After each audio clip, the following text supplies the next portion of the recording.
Hello, guten Tag und grüß Gott. Well, today is Sunday, again, a Sunday, June 8th, 2025. And, well, it's been another month since I made a video, so it's about time to make a video. All kinds of things have happened in a news cycle, it's just absolutely, the world seems to be going crazy. And, right now I'm actually making a video with holding my dog. Of course, you can't quite see that, but I'm holding my dog and trying to keep him quiet and all that kind of stuff. But I just wanted to tell you that now I'm using the iPhone 16 Pro. It's not the Pro Max because the Pro Max is a bigger phone, but this is a pretty good darn good phone, and it's got some new features. One of the things that is happening, it's got a button for getting to the camera, which is really kind of cool because you don't have to fumble for the icon, that kind of thing. Anyway,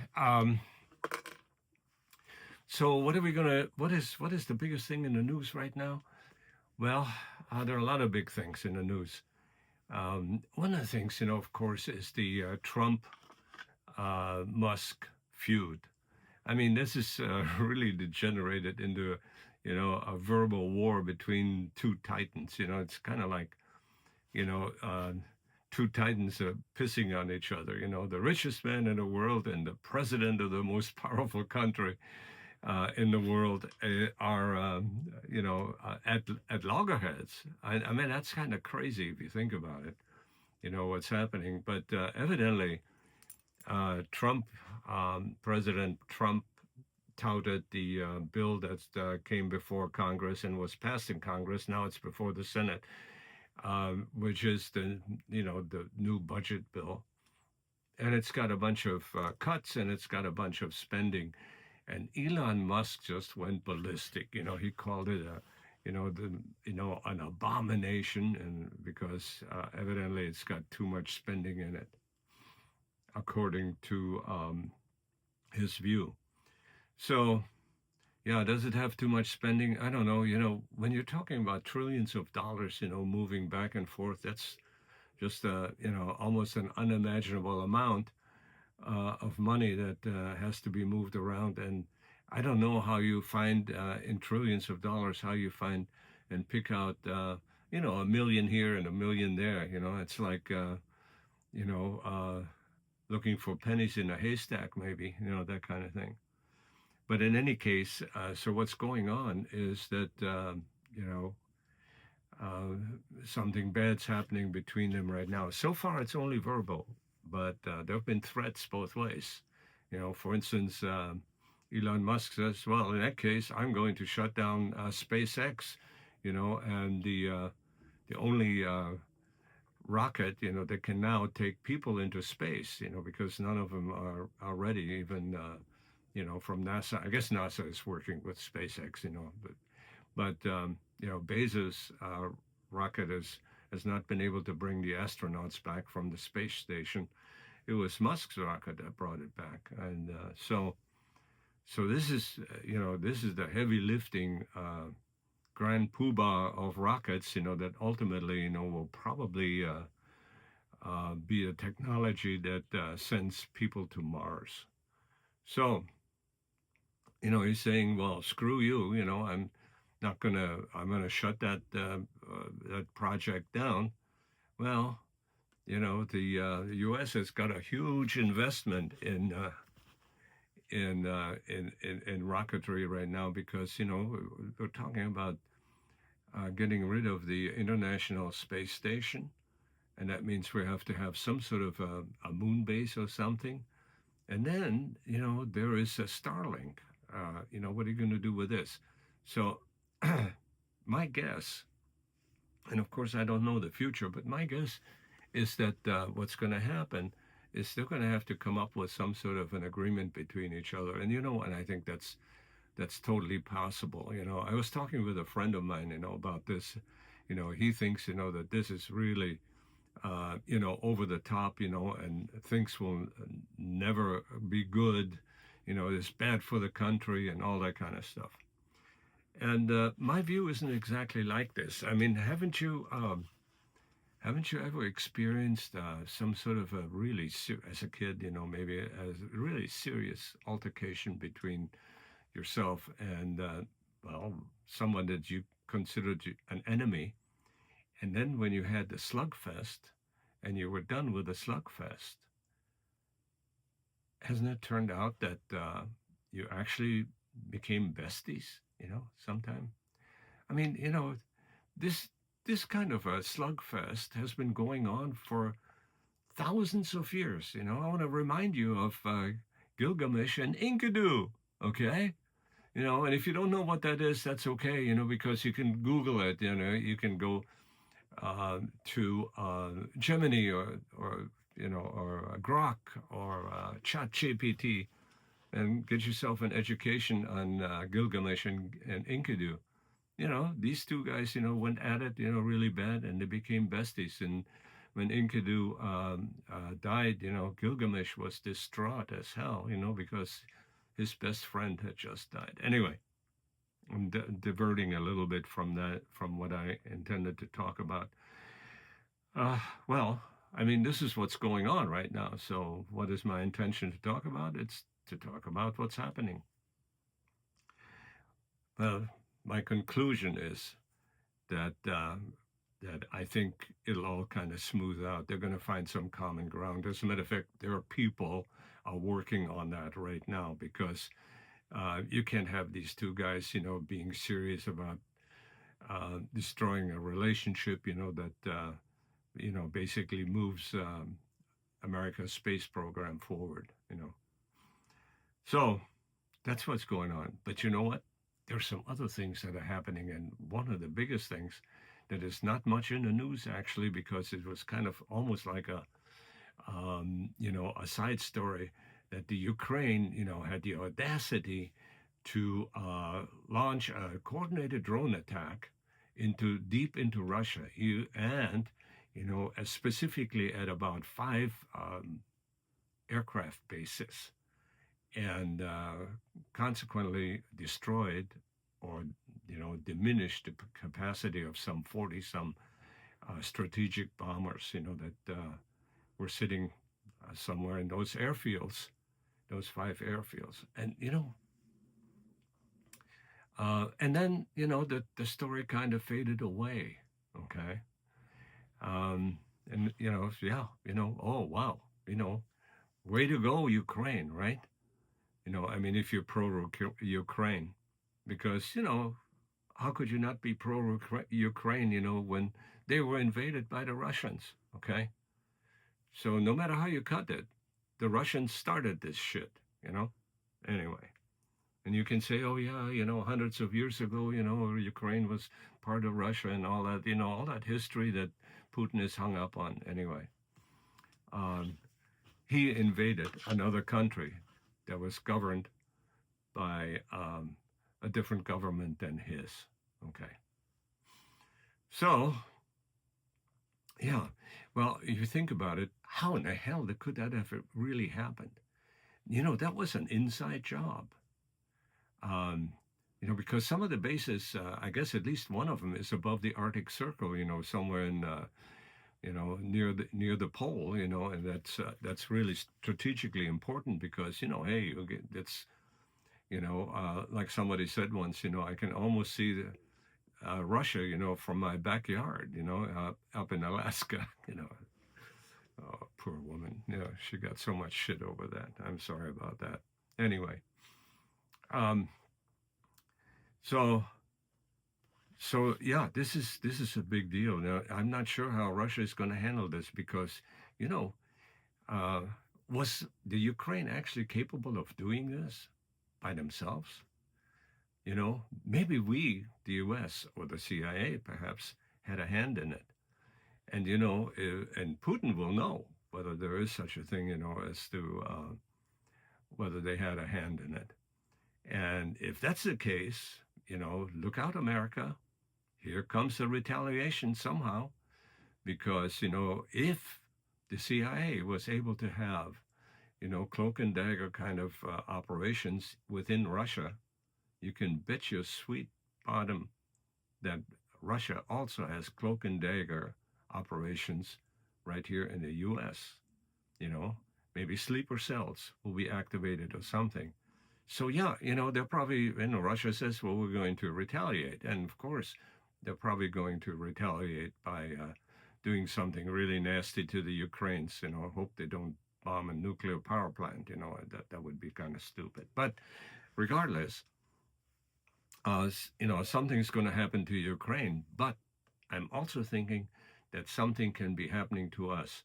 And I'm sure that our people here, especially if the CIA had any part in that, what I mean, maybe facilitated, maybe had people there, maybe we had sleeper cells in Russia, you know, Americans growing up in Russia, and then, being called to life, to do things. Yeah. But, another aspect of that, of course, is, how did the Russian military and their intelligence allow that to even happen? So there's going to be a lot of finger pointing among the generals and the secretaries and so on and so forth. And these people all being dyed in the wool communists, just like Putin is, from the old regime. So they know that the fingers are going to be pointing all over the place. I mean, they're going to have to cover their asses really bad. Make up documents, make up scenarios, and so forth, so that the fault is not placed on on yourself. And that's what must be going on. And those people that were in charge of the security of these 5 air bases that were hit simultaneously throughout Russia, um, they are going to be under scrutiny. And, Putin will not take kindly to all that. Anyway, I think it should be getting a lot more play, because what's going to happen, I think there's going to be a reprisal or something. And we're going to have to really be on top of it. Okay? So anyway, what else is going on? Well, we just had Memorial Day. Memorial Day, 81 years since D-Day. That's really something. I want to show a picture here because, there's actually somebody still alive from that was involved in D-Day. And, I don't know whether he's the only one or not, but because I didn't read the article, but here's a really great photograph. I'm going to show that. There he is. This guy is 102 years old, because he was probably in his 20s, at D-Day, when he was a survivor of that invasion. This was a terrible invasion. There were some 4,000 GIs were killed right there in D-Day.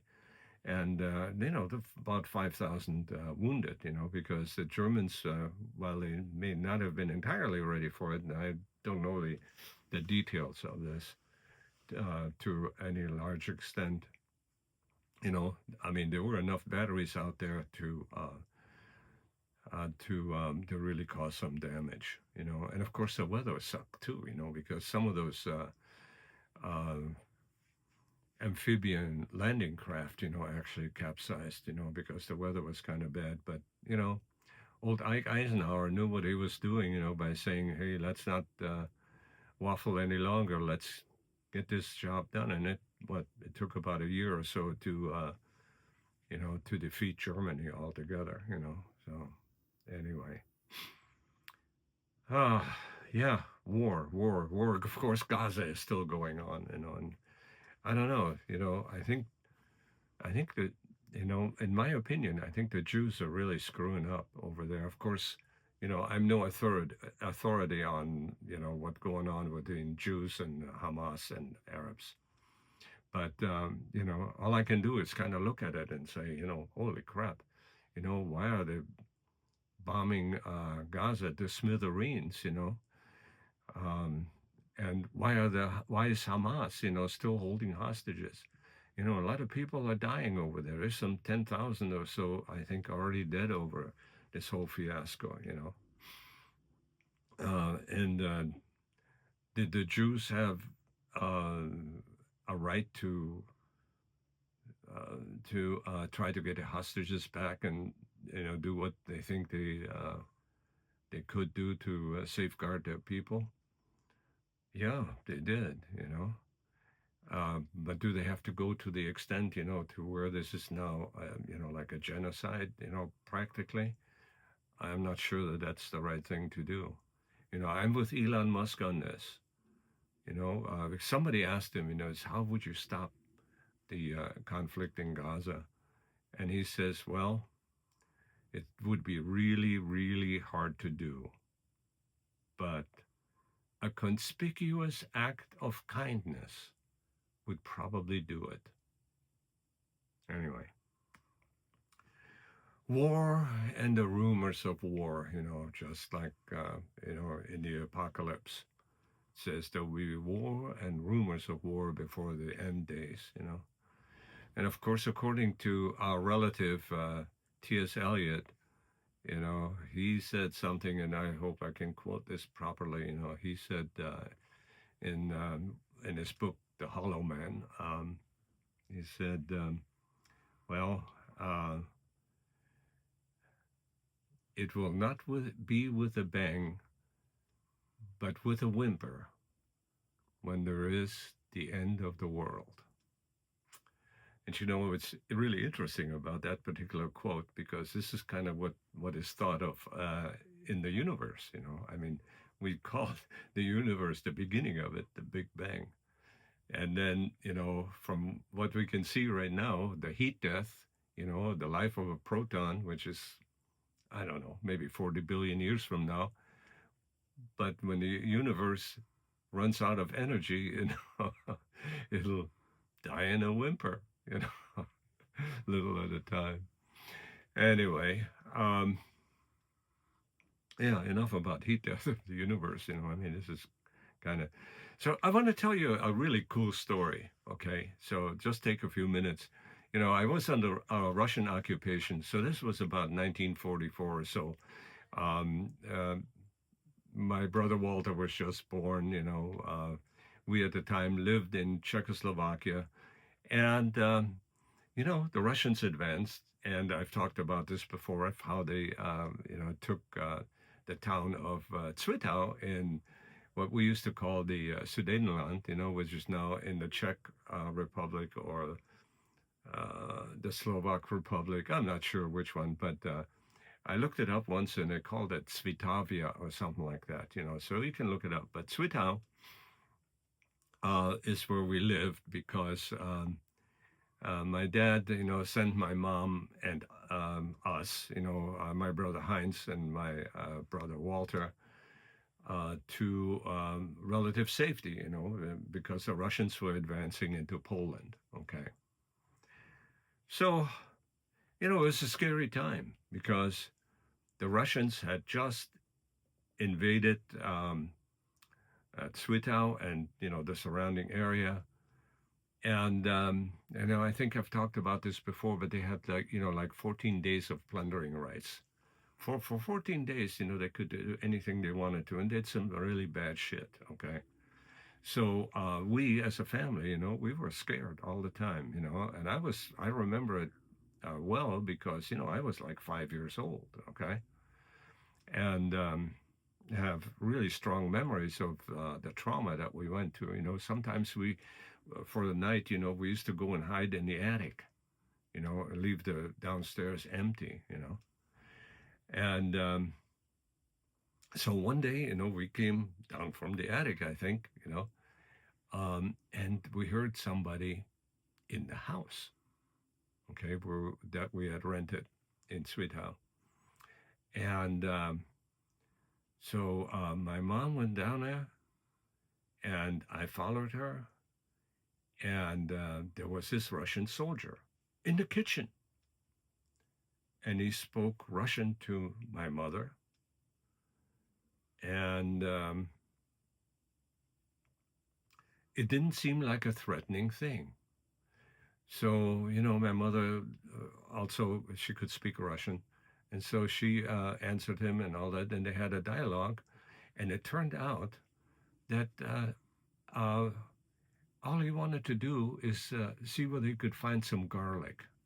And the reason why he wanted to find some garlic is because he had a toothache, he told my mom. And my mom said, and this is what my mom told me, subsequently. And he said that, do not be afraid. I have a family and children at home as well.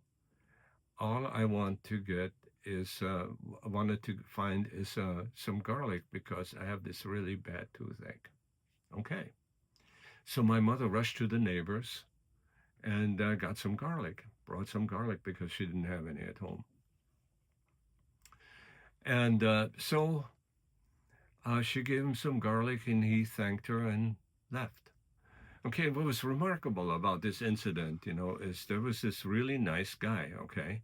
But, a day or two before, some atrocity happened in the next door, where the woman was raped, the children were killed, and it went, and they were, and the Russians had a fun time, the entire night. And we, in the morning, the people came to this horrible scene and so forth. So, that's stuff that really scared the shit out of us. And let's see, my mom, she couldn't even go out. Okay, she was housebound basically. Maybe she'd go to the neighbor and that's it. She had to send us for food, to buy stuff, And, because let's see, in 44, she would have been 32, 32, 33, something like that. A young woman, with children. Good looking, by the way, good looking. So, yeah, as a matter of fact, I remember that, she also tried to make her, if she had to go out, she tried to make herself really old looking, what I mean, long clothes and, babushka, what I mean, that kind of thing. And, well, one of the things she did, is she knew how to write Russian. So she painted over the door sill, typhoid, typhoid in red paint. I remember that. And I remember seeing that, And anyway, so what, the reason I'm retelling this, because I think I mentioned that in a previous video, the reason I'm retelling this is here's my wife, recovering from knee surgery. And then it's double knee surgery because, she contracted an infection or probably an infection right during surgery. The first surgery, they had to clear off the surgery. And so now she's recovering from that and got the PICC line, and antibiotic shots. And oh, man, what a mess. Anyway, she says, God, yeah, my knee hurts and my back hurts and I hurt everywhere, but the worst hurt is in my toothache. And I can't go to the dentist because, I can't have more antibiotics. That's one of the things, that the orthopedic doctor, told her, it's don't have any dental surgery or anything like this. So she was afraid to go to the dentist, and she said, well, you know what, I'm going to have to go to the dentist. So then I said to her, hey, you want to try some garlic? And she says, what? How? So I went and I got a clove of garlic, and and I gave it to her, and she says, well, what? What do you do with it? So well, kind of bite on it, So she did, and I said, let me see the garlic, and she took it out of her mouth, and it was just still whole garlic. I said, you know what? Let me cut a clove in half for you, so you get the juices of the garlic on your tooth. And so I did that, and she put it on her tooth. And after a while, I thought this was kind of like a myth or whatever, this garlic stuff, But I didn't know what else to do. She couldn't go to a dentist, so why not try garlic, right? Anyway, so she says, huh, it's better. Oh, in fact, it's better. It's so much better. Well, you can have your garlic back. So I took the garlic back and stuff, and it's oh good, you know. So we did our evening ritual, you know, to go to bed because there are a bunch of pills to take and all this kind of stuff, you know. So she gets up in the morning, and I forgot to ask about, hey, how's the tooth or anything like this. But we had someplace to go, you know, there was a funeral, this kind of stuff. And as a matter of fact, one of her cousins died, and we had to go to a funeral, and then we had to go to, um, you know, the ceremony at the gravesite, and then, you know, of course, they're Irish, you know, so there's this celebratory uh, celebration of the life, you know, of her cousin. And her cousin was 96 years old, you know, so she had a good life, but it was one of the really fun people that interacted with Marge, you know, from the Ryan side, you know, not so much from the McDermott side, anyway. Well, let me get back to the garlic because, you know, that was on on Thursday. Okay, today's Sunday. That was on Thursday that we had to go to the funeral service. Okay, and she didn't mention anything about toothache or anything like this. But then all of a sudden she says, you know, the following day, you know what? My toothache is still gone. And the bottom line is that today is Sunday, and she says, my toothache is still gone. So, holy crap. I didn't think, you know, that garlic would, you know, I've heard that, you know, it might deaden, you know, nerves and stuff like this for a little while, but this is almost like a cure for the toothache. And it's crazy. Of course, she still has to go to the dentist eventually, you know, but maybe this will now go past the time where she can get permission from her orthopod, you know, to go to the dentist, you know, it's because we've got to be really careful with this particular healing process because, you know, if they have to go back in to do another whatever, it's going to be really nasty because what will have to happen is they have to remove the implants which were put into the bone during the knee replacement and then redo all that, you know, carefully. And hopefully it's okay. But then she's down for like 20 weeks, you know, because they have to let the areas heal, you know, and then they have to put more implants in, and then they have to heal. And so it's, you know, it's really a messy, messy business, and we're trying to avoid all that. Anyway, I really am trying to do more videos because I do want to leave this legacy of my opinions. And so I hope you enjoyed the story about the garlic. And if you ever have a toothache, you know, I mean, and they have some garlic around, give it a try, you know, put some garlic juice on it and that kind of thing. Anyway, so with that, you know, I want to bid you farewell. And I really enjoyed doing this video, and I hope I was animated enough. And, you know, if you have any questions about World War II and my experience and what I thought, now remember, you know, I mean, you have somebody that is living and talking and relatively cognizant that was alive when Hitler was alive, okay? And I do remember hearing him over the radio, okay? And, you know, so, you know, if you have questions about what it was like, you know, at the end of the war, especially because, you know, my memories are pretty damn good from about age 3. And the reason I say that is I can, you know, at age 3, I had a hernia operation that I talked in a previous video about that was really, you know, a long drawn out affair, you know, and maybe I'll redo that video sometime. Maybe I'll talk about it again because hernia has plagued me over the years. You know, it cropped up again, you know, back in Chicago in the 1960s. Anyway, um, so if you have questions about, you know, what did it feel like what was uh, what was your relationship with Russians or anything like that? You know, where were you at certain times? Why was my dad not there? How did mom negotiate all that without getting hurt? You can ask these questions. I'll be happy to answer specifics. Anyway, with this, I bid you farewell.